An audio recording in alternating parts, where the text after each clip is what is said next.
The slow sound of dripping water filled the atmosphere as the girl slowly opened her eyes. Confused, she found herself in a prison cell. She'd been bound by shackles on her hands, legs, and neck. Then, it slowly started to click in her head. She'd been taken prisoner after being defeated by mere barbarians. In the year 1342, in the barbarian territory of the east of the continent, a great battle was taking place between the barbarians and knights of the Ildoran kingdom. However, the barbarian resistance was far too fierce. A knight reported to the captain, letting her know the volunteer troops had been wiped out, and the front of the knight's left wing had collapsed. The fierce knight captain, Serafina de Lavalante, called the soldiers to order. Her plan was to deflect the savages' attacks and begin a fighting retreat. At that moment, a group of barbarians quickly surrounded her. Unfazed, Sarah used her mighty sword to defeat them in one hit. Their situation was dire. Any more losses would stifle their chances of returning home. Since this would mark the end of the 7-year-long 17th Eastern Expedition, she needed to ensure as many of her comrades returned home alive as possible. She'd never expect the thundering voice, Veyor, to drive her troops and appear right before her. Tired of facing mere foot soldiers, Veyor challenged Sarah to a one-on-one fight. In order to give her troops a chance to escape, she charged forward, accepting the duel, but unable to properly fight back. She'd have to defend against Veyor's heavy blows. Imbuing her sword with the blessing of the Princess Wistirasia, Sarah and Veyor would clash blades. In the end, her sword was broken and helmet shattered. Rather than kill her, Veyor would instead take her as his prize. There were so many good uses he could think of for her body. Fear gripped her as she stared at him, unable to do anything. And so, that was how Sarah came to be imprisoned.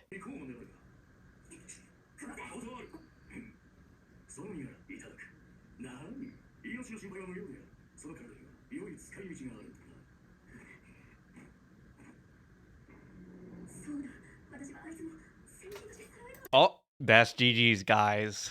When you lose a battle like this is all, you're pretty much, yeah, it's over. She felt the barbarians would torture her for intel first, before being put to work in the fields. Recalling Veyor's words, she trembled. The thought of the barbarians making sport of her sent shivers down her spine. Still, she feared for her troops. The time she bought them definitely wouldn't have been enough to escape. Even if the rear was able to get away, the front line would have been broken into pieces. Even more pressing than that, without control of the eastern lands where the barbarians ruled, the people of the capital would surely perish. Unable to defend their livelihood as a noble should, Sarah was filled with frustration. Opening the cell, Cersei walked in, introducing herself as one of Veyor's servants. Sarah assumed she was here to press her for intelligence, but Cersei had only been given one command, to make sure Sarah was in a condition that was to her master's liking.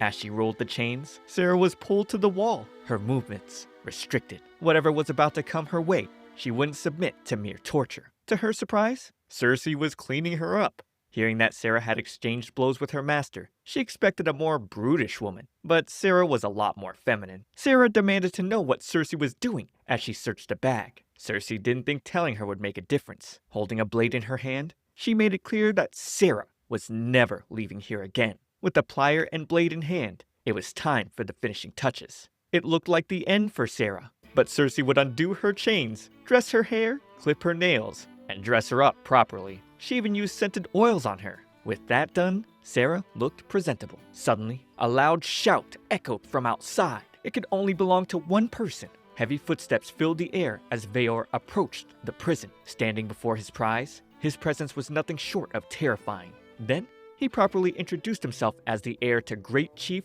Oldeon One-Eye. His huge stature and golden eyes made Sarah believe he couldn't be human. She now understood what the barbarians were after. Her grandfather had told her of the Eastern Expedition that happened 20 years ago.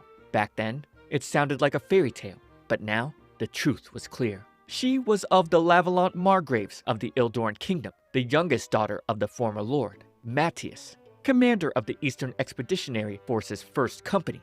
Serafina vowed not to beg for mercy. If the barbarians planned to use her for sacrifice, then so be it. The least she could do was maintain her dignity. Cersei and Veyor looked totally confused, wondering what this crazy girl was talking about.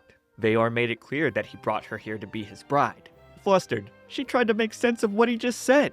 Maybe he was trying to get her to lower her guard, but if that were true, there was no need for him to wait all this time. Whether they were enemies or not, it didn't matter. For generations, his clan had a tradition of taking lady knights as their brides. And this dude's barbaric brain thought that would be enough to convince her. Nevertheless, he wasn't doing this out of respect for tradition. When they crossed blades, her quality became apparent to him. He told her the sword speaks in greater volume than thousands of words, and he sensed a profound sincerity in her blade.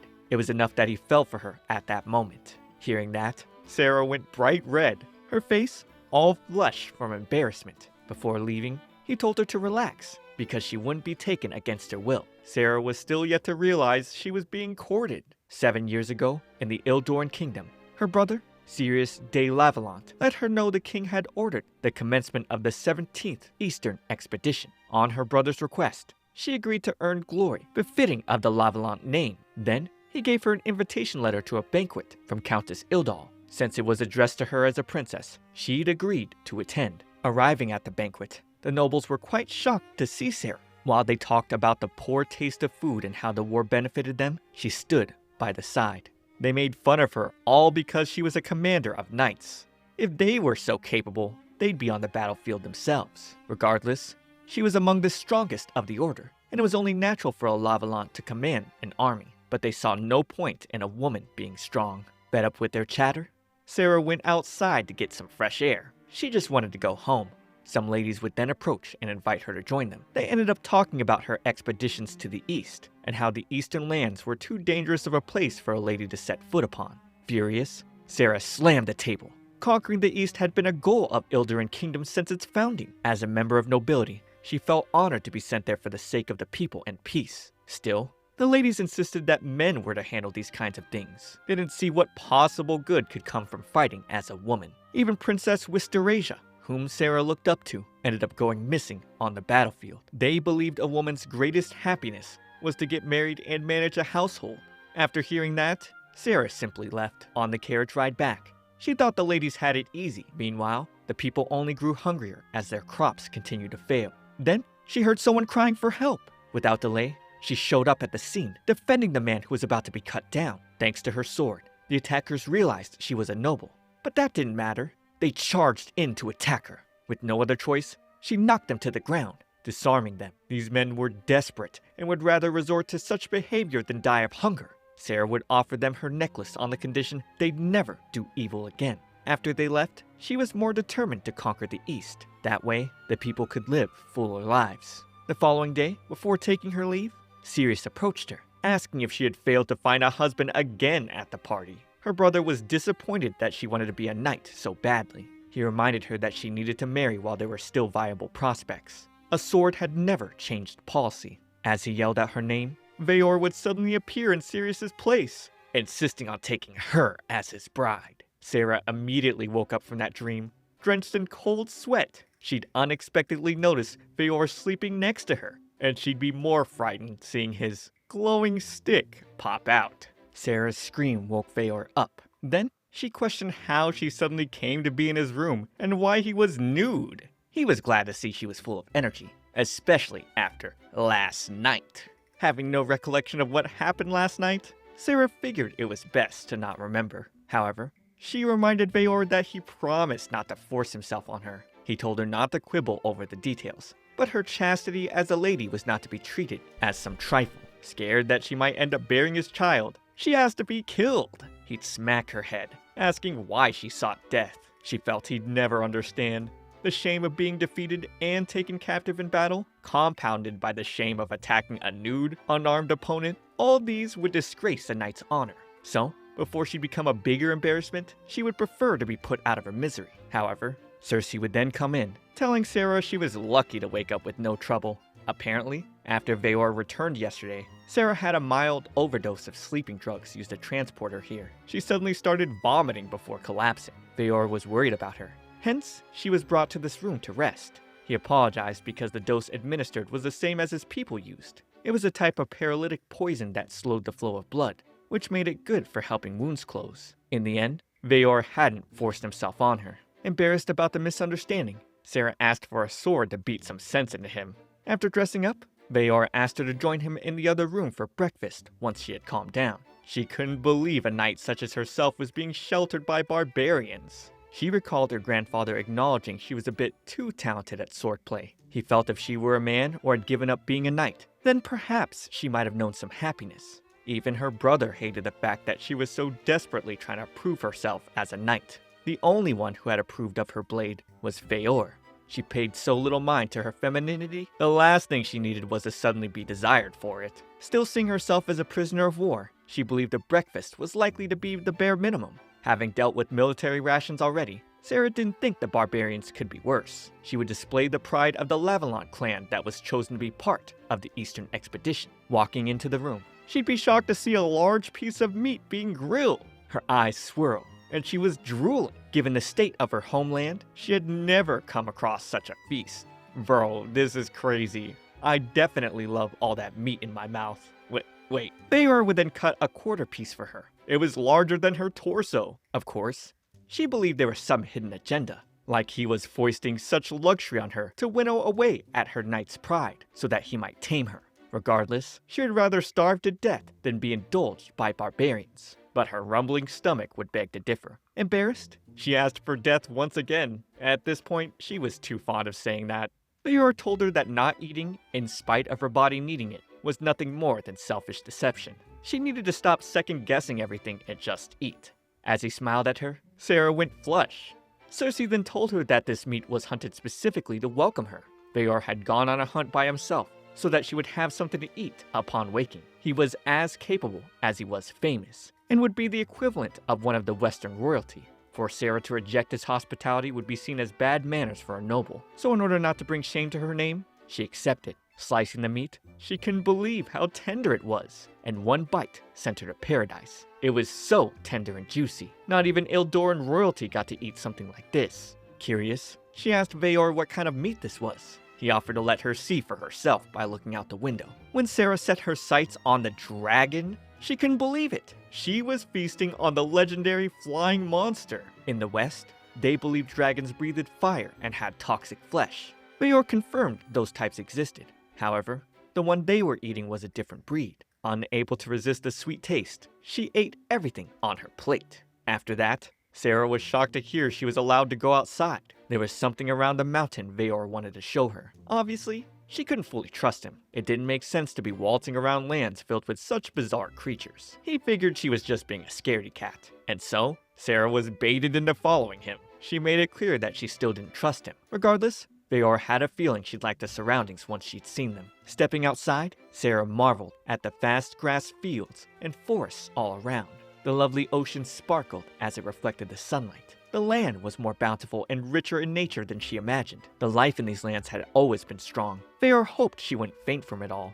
Being mocked wasn't something she appreciated. Sarah believed the dragon and the scenery were basically sneak attacks, although she had no idea of what he planned to show her. She'd brace herself so she wouldn't be surprised. The sight of animals all around still shocked her. According to Feor, dragons didn't bother humans as long as their lairs were left alone. Once Sarah lived here long enough, she'd get used to it. Soon after, they came to a waterfall. This was the first time she'd ever seen one. She tried to claim her land had some as well, but deep down, she knew it was a lie. Aside from the beautiful view, there was one other thing Feor brought her here for. Suddenly, he'd ask her to strip, and told her there was only one thing a man and woman could possibly do without their clothes. Hey yo! Sarah got a bad feeling. However, Feor was talking about bathing. Nevertheless, she found mixed bathing to be indecent. But that was how things were done around here. Cersei pointed out that she was starting to stink. They didn't have regular bathhouses here, and wiping her down like last night can only do so much.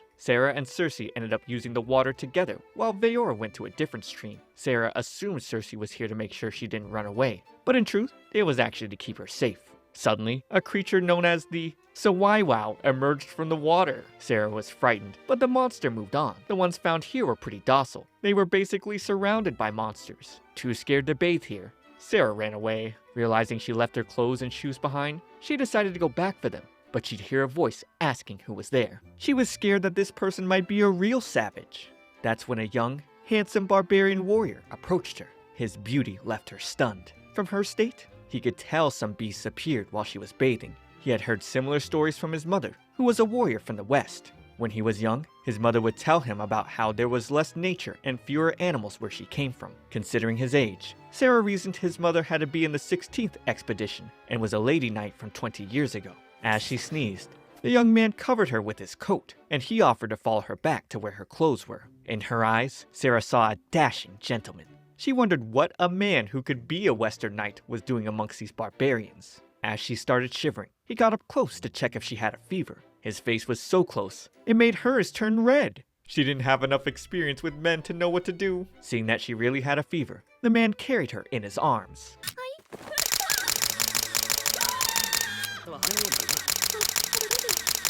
Sarah did nothing to resist, enjoying this sweet moment. Shortly, Cersei met them, revealing that the young man was actually Veor. He just didn't have his beard. He teased Sarah about how much she blushed, and she responded by slapping him. But that only made him fall for her even more.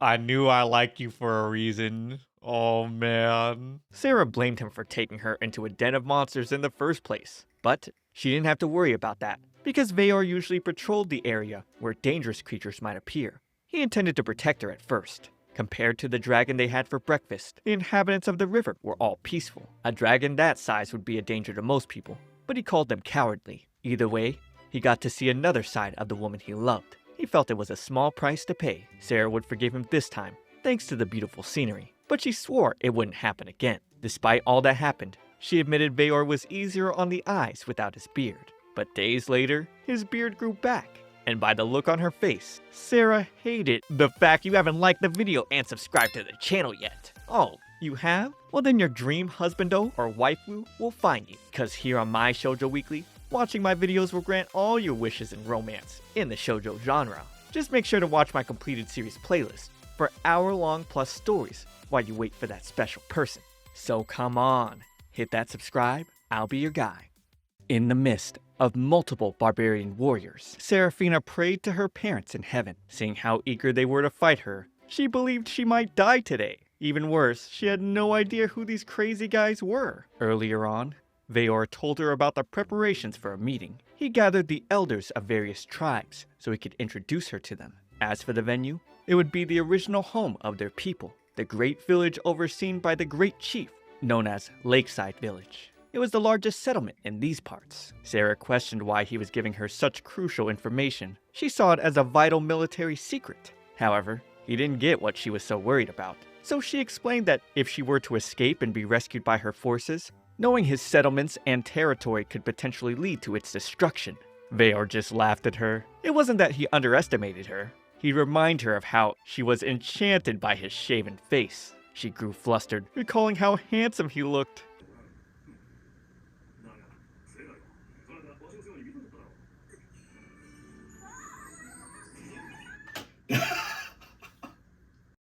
Okay, so he knows after she saw how handsome his face was shaved, he got her wrapped around his fingers. And if it isn't just the shaved face, it's how manly he is, him bringing her huge slabs of delicious meat. Yeah, this guy is him for sure. She said he was being childish for always bringing that up, but Veor found it charming, seeing how embarrassed she was. For him, her worries would be moot if she lost the desire to return home. After all, he planned to make her his wife, which included making sure she fell for him. Sarah's face turned red immediately, questioning where he got all that confidence. They were already starting to look like a couple.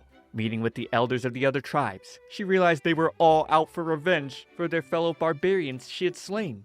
Veor calmed her, letting her know she didn't need to be so tense. He already planned to explain things to the elders. He inhaled deeply, and as he spoke, his voice echoed through the entire forest. He thanked the elders for coming, explaining that Sarah was here to break bread with him. While he understood their feelings, he still urged them to stay their blades. Just like that, all their bloodlust was gone. Sarah couldn't believe it. The elders had not only come here to welcome her, but they were also waiting for a chance to spar with her. Vera was surprised that she thought they were here for revenge.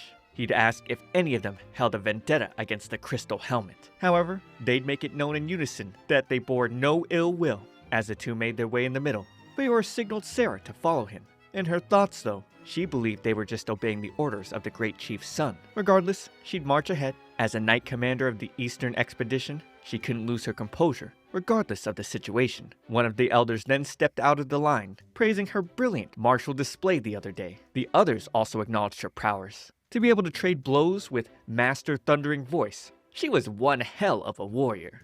In their words, she was a damn fine woman. Some even wished to marry her, and others hoped she would bear some good, strong children. Dang, these barbarians are true proud warriors. Flustered, Sarah reminded them she was an enemy commander, but as Veyor had told her, the elders bore no grudge. In this village, they had an appreciation for those who were strong. In the lakeside village, the settlers went about their daily business, cutting meat, drying fish, and even hanging out laundry. Sarah marveled at all this, seeing a house that was boiling water. Veyor asked Cersei and Sarah to enjoy their hospitality. He had a few errands to run, and would have an initial discussion with the elders as well. He'd then call out the people of the home, letting them know he was the Thundering Voice. As a lady stepped out, he asked her to share her hot water with Sarah and Cersei, adding that Sarah was his wife-to-be. Not only would the lady admire Sarah's beauty, but she'd inspect her features as well, touching her all over. They had just met, and she was being way too familiar. Sarah was then dragged inside. Inside the house, Yufa apologized for doing too much. Sarah would forgive her, given her knight's virtue. Then, Yufa asked her son, Garter, to get herbs for the tea. Sarah found out it was pretty common to add medicinal herbs to tea around these parts.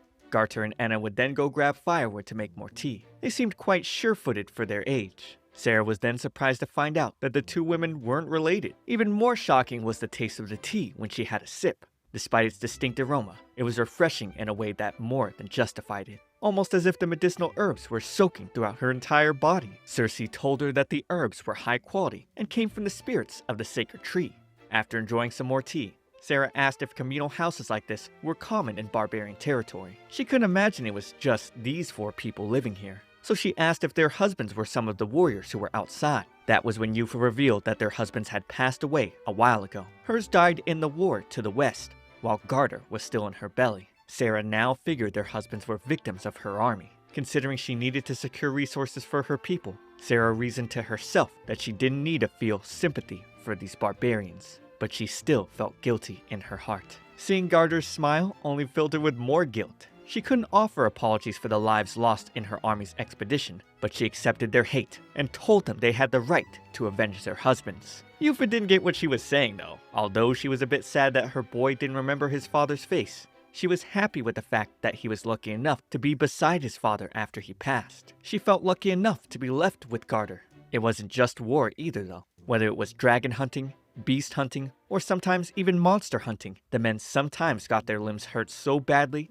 they couldn't fight anymore. They'd also age or weaken until they got eaten. One way or another, they were going to end up dying in a fight. This is such a light-hearted way to view their daily struggle. I really respect it. From what Sarah could see, the barbarians viewed life and death very much differently than they did in Ildoran. Just then, a man from a watchtower blew a whistle after seeing something. Cersei recognized it as a dragon whistle, which meant they were under attack. Suddenly, a dragon crashed into the house. It was a type known as a Sukebikeshi. When fire was made in the woods, it would usually go out, seeking the source of the smoke. However, Cersei found it strange because the Sukebikeshi around here usually didn't approach villages. They had learned how they'd be attacked if they did. Sarah quickly asked everyone to run, but Garter would start crying, attracting the attention of the monster. Cersei opted to take Sarah to get out of here, but she refused. She didn't like how the barbarians were too used to the death of others. It got on her nerves. Besides, as a knight commander, Sarah wouldn't flee in the face of a monster. Using the fire tongs, she smacked the beast to the ground. It got back up again, but Sarah wasn't fazed. This mockery of a bird was nothing compared to Veyor's sword. More than that, as a knight, she'd never retreat when there were people to protect behind her. So she fought valiantly against the beast and managed to take out one of its eyes. Using that chance, Cersei and the other women quickly ran to safety. The other warriors of the village caught another monster with ropes. As it was held down, Veyor took off its head with one sword strike. Apparently, 4 of these monsters had entered the village. So Veyor asked the men to prioritize the villagers' safety. They'd quickly take out the other 2, leaving just 1 left. That's when Cersei came running to Veyor, telling him about the Sukebikeshi that landed on the house. In a flash, he darted towards the location. Meanwhile, Sarah ran as the monster chased after her. She'd used the fire tongs to keep it at bay, but it wasn't enough.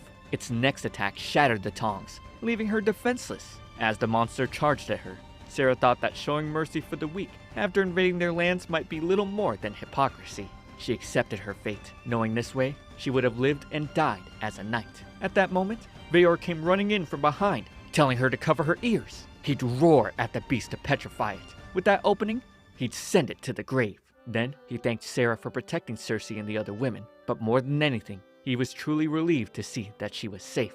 Staring up at Veor, Sarah was speechless. Tears began rolling down her cheeks, and she didn't know why. She was also relieved to have been saved. Recalling how embarrassed she felt in Veor's arms, Sarah kept chugging down her drink. But at the same time, she gushed about how it was the first time a man had ever protected her. Cersei felt she was a lot more personable than she was before. She would have never believed that there were nobles willing to risk their safety for others, whether it was the alcohol or not. Sarah thought this wasn't so bad. When she thought about someone protecting her, only Veor came to mind, and that made her feel flustered, hearing some childish voices beside her. Sarah turned and saw 3 little fairies. She spit out her drink. She thought she was hallucinating. She didn't think they could possibly be real. Veor then approached her, saying she was going to see something even more surprising soon. Just then, 3 little dwarves, along with an elf and a girl who was being carried by plants, appeared. They were so out of this world. Sarah was certain all the drinking had gotten to her. As they all sat together to drink, one of the dwarves gifted her a sword as his way of saying congratulations.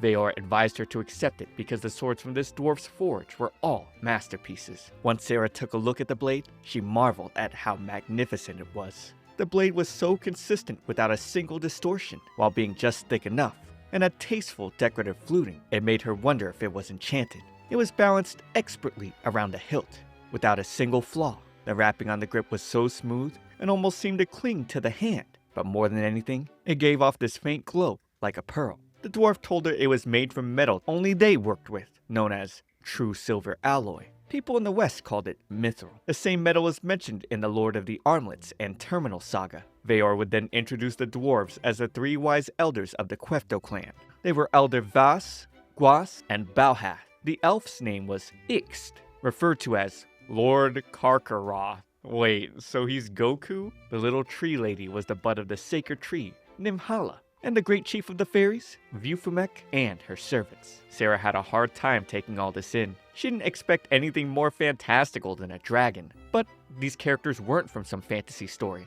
They were the neighbors of the barbarians. Karka told her there was no need to feel so self-conscious. Those from the West always reacted the same way, so they were accustomed to it. If anything, Vufumek thought it was funny. So she asked Sarah to keep being shocked because it went well with liquor. Nimhala then gave her a leaf that was good for overstimulation. It had a sedative effect, but some people also foamed at the mouth after taking it. Since they were in front of her, Sarah couldn't deny their existence. But unlike dragons, being able to converse with these creatures was a lot for her to process. Veor mentioned that these creatures were cautious enough to avoid the West. They all appeared before Sarah because Veor had arranged a meeting with the elders of various clans, so he could introduce her. The tribes they represented, along with them, the oldest tribe of Cornem, collectively formed the 5 great tribes. And the great chief, who moderated conflicts between the 5, was chosen in a ritual by the great spirits. All manner of people, both big and small, were born in this land, raised and lived here, before returning to the soil. They had all joined hands with each other because they all understood this course of nature. Those of them who shared a united culture under the Great Spirits were called the Tribal Alliance. But unless there was some sort of crisis, they were all just drinking buddies. Sarah then asked about Ildoran's eastern expedition, and they burst out laughing at her. Her so-called army in the west was a joke. The Tribal Alliance didn't get involved in territorial disputes in the first place. The Ildoran Kingdom's war was basically treated with the same gravity as animals fighting over territory. Dang. So Sarah's kingdom is the one full of mindless savage beasts? The alliance wasn't created with the purpose of suppressing other people in mind. Their individual tribes could handle most beasts and dragons. However, there was a type of threatening monster they called fiends. They were a bit like a living disaster. Rather than fighting those things, Veor would rather fight the Ildoran. They'd shove this scary topic aside, deciding to continue with their celebration. Nimhala then brought a drink for Sarah. Veor told her that their Kuf had the most vitality out of all the people of these lands. So she was to consider herself lucky. Checking out her backside, the dwarves were certain Sarah would bear strong children. Karka felt they were already acting like a married couple, and the fairies urged them to kiss. Veor explained this was their way of giving them their blessings. They were as happy as they would be if it were their own joy. It wasn't just the liquor. Sarah's clothes and necklace were all gifts. Prumek and her fairies spun her dress in their village. The necklace was a mix of gold and mithril, which was a gift from the dwarves. Karka was the one who enchanted the sword she was given. He said it would repair itself, so she'd never need to worry about maintenance. That sort of thing was possible with Ixed sorcery. They all compensated for the things the others lacked. For example, the Cornum offered their combat strength in exchange for the goods and technology they lacked. Looking around, Sarah saw this place was truly blessed with harmony. The next morning, Sarah was startled, jolting up as she saw Cersei standing over her. It was afternoon already and all the elders had gone home. Back on it, Sarah felt like she spent the night in a fairy tale. Picking up her new sword, she realized it was all real. There was still a great deal she had yet to learn. Veor would then approach her with his beard shaved. Seeing him as a young, handsome man, Sarah was flush. Veor didn't usually bother with shaving, but he enjoyed seeing her reaction. During lunchtime, Cersei stuffed food into her mouth, telling her to eat now and flirt later. Sarah happened to like the taste. It was a dragon meat and herb sandwich on potato leaf. The meat was taken from the Suke Kibeshi that she had killed. Veor then came to her, saying they had a bit of walking to do. There was someone who heard about Sarah this morning and wanted to meet her. Apparently, it was an acquaintance of hers. On their way, Sarah couldn't imagine who she knew here, and she wondered if it was someone she had crossed blades with before. They approached a pregnant lady, who was quite thrilled to see her. It had been a long time, but Sarah asked who she was, so the lady introduced herself as Nyla. She had served as a knight in the Eastern Expedition under Sarah's command 4 years ago. Sarah would recall how they fought together against the barbarians, but during their battle, Nyla was knocked down and lost an eye. And now, Sarah couldn't believe she was the same woman who was Viscount Philomar's daughter. Sarah thought she was dead, but here Nyla was, about to have her second child. They'd go inside to catch up. Having heard about the crystal helmet from her husband, Nyla was sure it had to be Sarah. Apparently, she was proposed to by the man who defeated her. She and Sarah could relate in that sense. In spite of all that, Nyla made a life here. At times, she had trouble believing it. Her time in the expeditionary force felt like another person's life. Sarah then asked why she called out to Veor. She felt it wasn't wise to have someone so important running errands. However, things weren't the same here as they were in the West. Plus, with how young Veor was, he stood out so much that Nyla found herself turning to him for help. Sarah thought Veor couldn't be that young. That was when she found out he was only 18 years old. He then mentioned that Nyla was his cousin's wife, so that kind of made her a distant relative. Sarah was still on the topic of age. Meanwhile, she was about to turn 26. Though Veor didn't seem to mind the age difference, but also, he wished he could have met Sarah sooner. Sarah then told him not to assume their hypothetical alternate encounter would end in his favor. No matter what,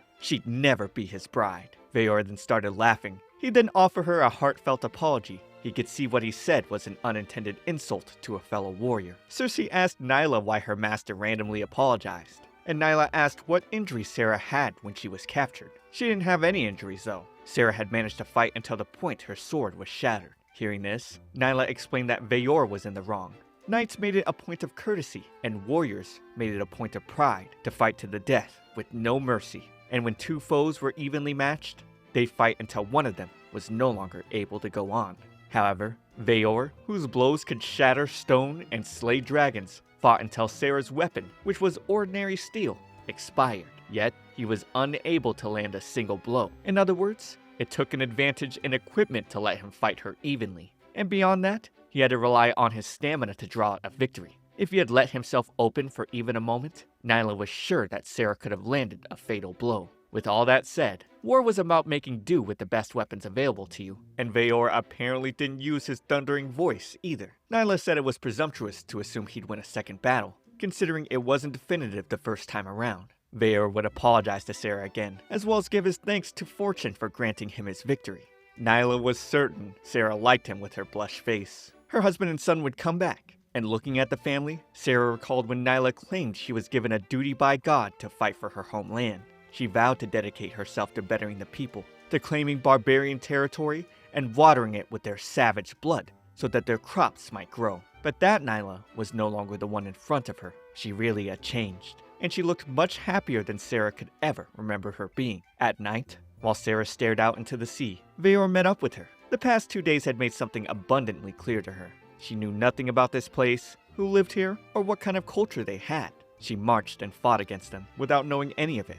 But these warriors of the barbarian lands had families just like the Knights of Ildoran. However, Sarah tried to ignore that fact, thinking of them only as savages, and she'd use that as justification for an invasion. Sarah originally thought they were enemies worthy of hate, but getting to know Veor as a person, it was clear that was wrong. That aside, she was still a knight and noble of Ildoran. Her yearning to save her barren homeland and its suffering people remained. If she took home what she'd learned here, she felt she might be able to make that happen, and that was why she had no intention of becoming Veor's wife. Nevertheless, that was only how she felt in light of her duties. Speaking as an individual, Sarah stammered, telling him being his wife didn't sound that bad. During breakfast the next morning, Veor couldn't forget how charming Sarah was last night. She went flush, but made it clear that what she said last night was her true and honest feelings. With her being honest while sober, Veor told her it was unfair she was so lovely. This made her feel embarrassed, and she'd smack him again. So, they kind of foreshadowed the fiends being the real threat, but I'm betting we're gonna have to deal with Sarah's kingdom first. Subscribe to keep up with future parts, but for now, watch this next video. It's me, ComfyTea. I'll see you all in the next one.